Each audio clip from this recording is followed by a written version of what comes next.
Hi there, this is Cheryl Lampard of Knit Matters. I've come in a minute early just to make sure we're live. I'm just going to check to see if we're coming up. Sometimes this doesn't work, but let's hope so. It doesn't always work. Can't tell. Oh yes, I can see me. Great, that means we are live. So the time now is, I think it is, just let me check. 7 o'clock, exactly. So, welcome to Knit Matters, Season 3, Episode 4. And it is so good to be back. Please do let me know that you can hear me. I'm going to carry on assuming that you can, unless you tell me otherwise. Thank you also for your patience and forbearance in the last few weeks. You may or may not know that I have moved. I moved from Florida to Pennsylvania in October. And everything went into storage, and it's only in the last 2 weeks that we moved from rental to our new home, which is wonderful. So we are in the process of unpacking, but I am excited because I'm doing this from my new studio. So if I sound echoey, that's why. And I'm going to ask the camera just to pan around, just so that you can see the space that I will have. I'm not quite sorted out yet, as you can see. But I'm so excited to get everything organized, and I'm going to be running classes here, workshops, all sorts of things. So, as you can see, it looks a bit of a mess at the moment, but I like to keep things real, and that's what it looks like. But it's going to be fabulous. Anyway, I do want to thank you so much for taking the time to join me, whether you're watching live or the replay later. I am delighted you're here. My name is Cheryl Lampard. I'm an image consultant with my company Style Matters International, but my passion throughout my life have been sewing and knitting. And knitting is my therapy. It's the thing that I do every day, and it calms me down. I just love to knit.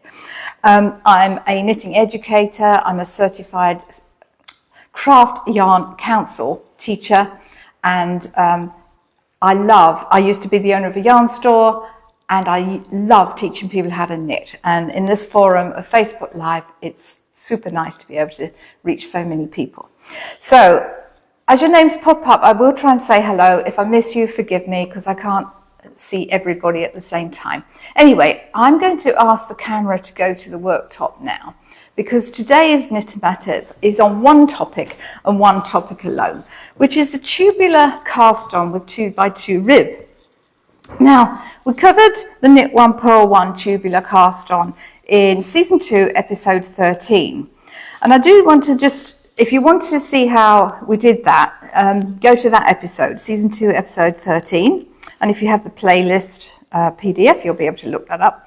But why would we do a tubular cast on? This is why, because you get this wonderful sort of rolled edge, which seemingly doesn't have a sort of a discernible starting point. You don't get that ridge that you often do when you just have a cast on row. I love tubular cast ons, and they're nice and stretchy. You can use them for hats and cuffs and all sorts of things. Here's another example, different type of tubular cast on. Some of them you have to be careful of because they tend to flare out, but nevertheless you get this lovely rolled edge. You'll always see that on machine-made garments, and it's one of those things that does look very professional, and I love it. But most of the, I've done tubular cast-ons for a long time, and nearly always done the Knit 1 Purl 1 version. And it took me some time, I will confess that it took me some time to discover that there is a version for the 2x2 rib. And when I first did this, I thought, how have I knitted all these years and not known this? It's one of those aha moments. You think, why did I not know this? Anyway, this is so nice. I was trying to find a sample of a hat that I had made without this and wanted to compare it, but I can't find that hat at the moment. No matter. But this is a lovely tubular 2x2 rib cast on. And I'm going to show you how to do this. So let's start. What we start with is a provisional cast on. You can use any method that you like. I like the crochet chain, and that's the one I'm going to do. Now, if you don't have a crochet hook or you don't know this method, don't worry about it. There's plenty of other provisional cast on methods, but I happen to like this one. So I'm going to cast on half the number of stitches using waste yarn because we're going to take this out in a minute. Now I want 20 stitches, so I want 20 stitches. So I'm going to do a crochet chain of 10 plus a few extra. So I'll just give it a few extra. 1, 2, 3, 4, 5, 6, 7, 8, 9, 10, 11, 12. That should be enough. I'll just do a couple more for luck, as it were. Now I'm going to just fasten off that end. I need to just duck under the camera for a moment because it's right over my shoulder. So now what I'm going to do now is get my project yarn, shall we say, and I'm going to start at the end that I finished off. So I actually can't see there. Sorry, that was an instruction to the camera because I couldn't see what was going on. What do you need me to do? I need you to put your hands into the camera. Well, I can't see them, so thank you. Just tell me. I don't know what to do here. So with my project yarn, I pick up my 10 stitches, and I'm starting at where I did the last chain stitch. Okay, so I'm going to pick up 10, and I'm going. If you haven't done this crochet provisional cast on before, you don't pick up the chains, you pick up the bumps at the back, as it were. Okay, so 1, 2, oops, 3, I'm trying to make sure that you can see me, 4,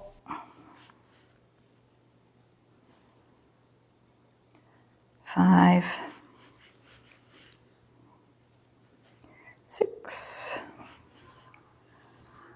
7, 8, 9, 10. I've got a lot more than I need, but that's okay because we're going to rip it out in a minute. Just let me check that I've got 10. 2, 4, 6, 8, 10. Right. So I've picked those up. Now I get my other needle.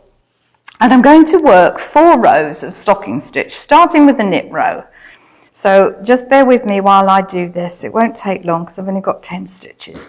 So I'm starting with a knit row.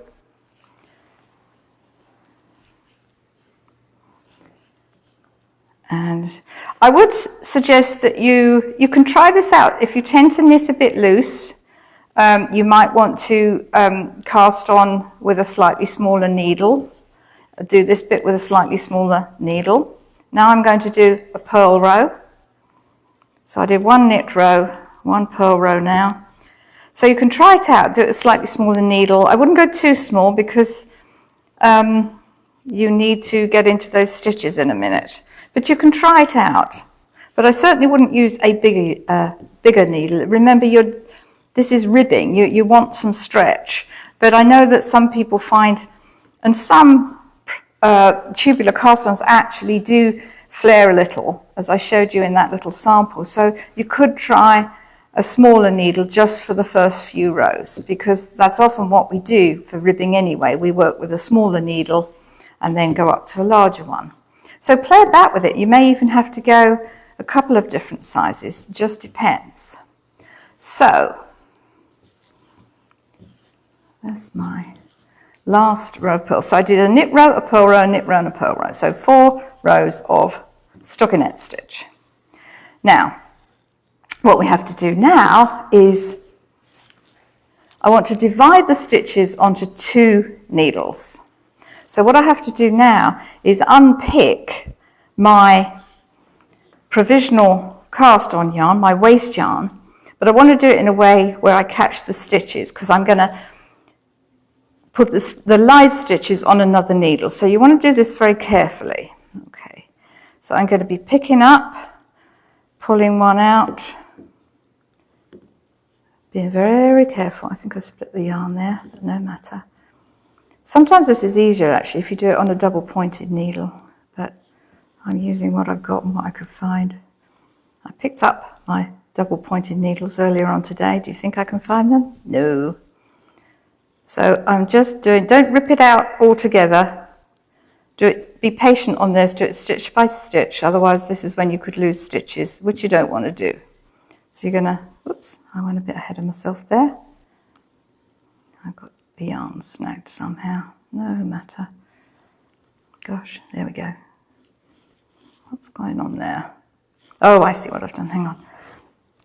Just got a little thread there caught up. Okay, that should free that now, yes it has. Okay, so by the time I get to the end here, I should have 10 stitches on my this needle. And I've already got 10 on the other one. So let's hope that's the case. 2, 4, 6, 8, 9, and where's my last stitch? There it is. Yeah, don't forget that last little one. There we go. Now I can happily pull or cut that bit of yarn out and toss that to one side. So now, oh, that's a bit, I know I split that bit one there. That's okay. Just get it back on. That's it. Okay, so now I have 10 stitches here and 10 stitches here. And this is kind of where the magic starts to happen, because now we want to get these onto one needle and we want to get the rest of our stitches on. So what we do, you want the, if you will, you want the reverse stocking stitch side facing you. I confused myself when I did this the first time I did it. I thought, well, if that's facing me, I'm going this way. No, you're not. You're folding the reverse stocking stitch in, sort of, because this is, you can try it, but you'll get a very funny result, which I got, and I thought, that's not what's supposed to happen. Right, so now you want to kind of slide to the needle tips. This is where you need more fingers. But here, this is where the magic really happens. So I need a third needle. And what I'm going to do now is knit 2 stitches from my front needle, knit, knit, and purl 2 stitches from my back needle. You might find this back first stitch is sort of twisted a little bit on the needle. Don't worry about it. It'll sort itself out, or you can untwist it and then just work into the back of it. But I found this a bit easier. Okay. So now I'm back to my front needle. I'm just keeping my finger on the stitches behind because I don't want those sliding off. So I knit 2 here. This is a tricky bit, I know, especially if there's a lot of stitches. So I've knitted 2, now I'm purling 2 off the back needle. So again, do this slowly, don't do this while you're watching a really intriguing film, because I guarantee you if you do, you'll drop a stitch or 2, and that's not fun if you've got a lot of stitches on your needle. Once you get past this row, it's easier, much, much easier. So purl 2 off the back, you just keep doing this for all these stitches. Knit 2, and as you can see now, as we have worked off our 2 needles, I will now have 20 stitches on my 1 needle, which is what I wanted. Last 2, this is where one gets, oh good, I've got there, impatient, and then you lose the last couple of stitches. I'll drop that needle and get that out the way. Now purl my last 2 stitches. Right, so, and now all we do is carry on the ribbing in the normal way. Now you might think at first, so I'm knitting 2, I'm purling 2. You might think at first, oh, I don't like the way that looks. It's sort of pulling to one side. Well, yes, it is, because you've had to do that to get the stitches. Remember, we're doing 2 by 2 rib, as a tubular cast on, not one by one. But I promise you, as you grow up the length of your knitting, that won't look anywhere near as twisted. It'll be a lovely rounded edge. And you'll wonder, like I did, why you hadn't discovered it before. So, and we keep going. Now, you might ask, can we do this in the round? Well, the answer is no and yes. And what do I mean by that? Well, just because of the formation, because you're knitting off 2 needles, it's sort of almost impossible to do that if you've already joined the knitting. But what you can do is just work a couple of rows, get those foundation rows for the tubular cast on your needle, and then join in the round. And you just sew up that little sort of end, right, with your tapestry needle. So now you can see how that is forming, okay? Really, really nice. If I go back to my sample here where I've worked quite a bit more, if you were to join this, if you were to just work, you can see that that sort of slopiness just disappears. You won't even notice it after, a bit of ribbing. Now, just to talk on, if you were going to join in the round, because of the way you knit this, as I say, that's going to be really difficult to, or if not impossible, somebody's going to tell me it's not impossible, but it's almost impossible to do that configuration when you've already joined. What you can do is just do those few rows, then join. Because you have this tail end anyway, so what would be the difference if you just sort of joined in the round after a couple of rows and then just stitch those bits together? As with all circular knitting, if you are starting off in the flat, you want to make sure that when your stitches, you want to make sure when you're doing 2 by 2 rib that when you do join in the round that you're joining, 2 purl stitches to 2 knit stitches. So you just have to check that that's going to work for you. Otherwise, I mean, we've got that here, okay? We've got the 2 purl stitches there. So if we had joined that in the round after a couple of rows, that would be exactly how you want it to be. But you'd need to check that before you worked that. Okay, so that is the basis of our 2 by 2 tubular ribbing. Super easy. And I do hope you like that. Oh, Betty's watching. Sorry, I didn't see your name pop up before. Hi, Betty. So do give that a go. It's a wonderful ribbing alternative. And I think you'll just find it so useful. And it's really not that hard to do, as you can see. The tricky bit is just managing those stitches on the needle. And can you see there how that sort of slopiness, once you get to this amount of ribbing, it just disappears. Anyway, I really hope you enjoyed that. So it was a slightly shorter Knit and Matters tonight, but that's okay because I think this is a really useful knitting tip to have in your repertoire. So I hope you found that helpful. You might recall that I've done a full playlist of Season 1 and Season 2 of Knit and Matters, and I'll ask the camera to come back to me now. If you want a copy of those, just email me, cheryl@knitandmatters.com, and I'll be happy to send you a PDF. Or you can private message me. If you do private message me, make sure to give me your email so I know where to send it to. Okay? So this episode and all others will be uploaded to our Facebook page, our Knit and Matters Facebook page, and our YouTube channel. Do subscribe to our YouTube channel because then you'll automatically get new episodes as they're published automatically in your feed. So, and again, if you're looking for this one, it's Season 3, Episode 4. So thank you so much for watching. Over the coming weeks, I'll show you how the studio is progressing. But thank you again for your patience and forbearance, and I look forward to seeing you again next time. So until then, stay well, stay safe, and stay knitting. Bye for now.